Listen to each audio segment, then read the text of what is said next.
Delegates attending the ANC Youth League's provincial congress in Polokwane have taken to the street of Malema's neighbourhood, and the grief-stricken family of shock attack victim Walt have joined hundreds of surfers at Camps Bay Beach for an emotional farewell.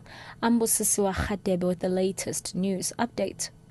Delegates attending the ANC Youth League's provincial congress in Polokwane have taken to the streets of suspended league leader Julius Malema's neighbourhood. Residents are looking on while delegates sing struggle songs in support of Malema. Strict security is in place. The SABC's Sia van der Walt is at the scene. About 400 delegates from the Polokwane Congress of the Youth League have gathered in front of Julius Malema's house.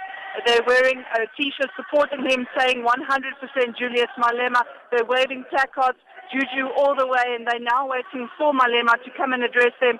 According to the ANC suspension of Malema, he's not allowed to go to the Congress and attend and address them, but they have taken the Congress to his house and are waiting to hear from him. Sia van der Walt, Polokwane.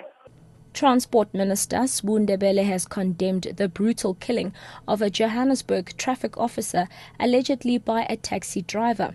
The officer and his colleagues from the Community Safety Department were about to drive off after stopping an unroadworthy taxi from operating in Hillbrow when the taxi driver allegedly pulled out a gun and began firing at the back of the vehicle. 31-year-old Revelino Solomon was wounded and died on arrival at hospital. Transport spokesperson Logan Maestri.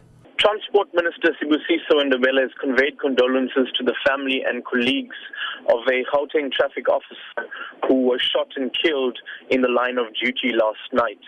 Ministers called on law enforcement agencies to leave no stone unturned in their investigation and to ensure that whoever is responsible for this brutal killing faces consequences of their actions and severe punishment is meted out. Police say they've been receiving more and more reports of women drugging men before raping them. A woman and a teenage girl have been arrested in Soweto for allegedly drugging and raping a mentally ill 17-year-old boy.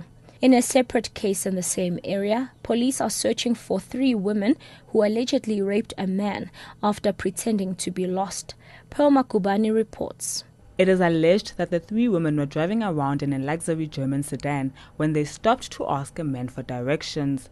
He got inside the vehicle to take them to the location, but they instead drove off to a house where they allegedly drugged and raped him repeatedly. The suspects are still at large. Police are urging other men who may have fallen victim to report the incident. Pearl Makubane, SABC News, Johannesburg. And lastly, the grief-stricken family of shock attack victim David Lillifeld have joined hundreds of surfers at Camps Bay Beach for an emotional farewell. They formed a memorial circle of life, laid flowers on the water, and lit a flame in celebration of his life. The 20-year-old Springbok bodyboarder died on Thursday at Kochel Bay during a shock attack. His father, Dirk, says his children grew up not afraid of anything. I always taught the kids not to be afraid of sharks and rather worry about motor cars. I still believe that. I think you guys should just carry on surfing like you do and don't care about the sharks. David was the statistic you covered for the next 10 years. Catch the latest news anytime here on Newsbreak, Option 1.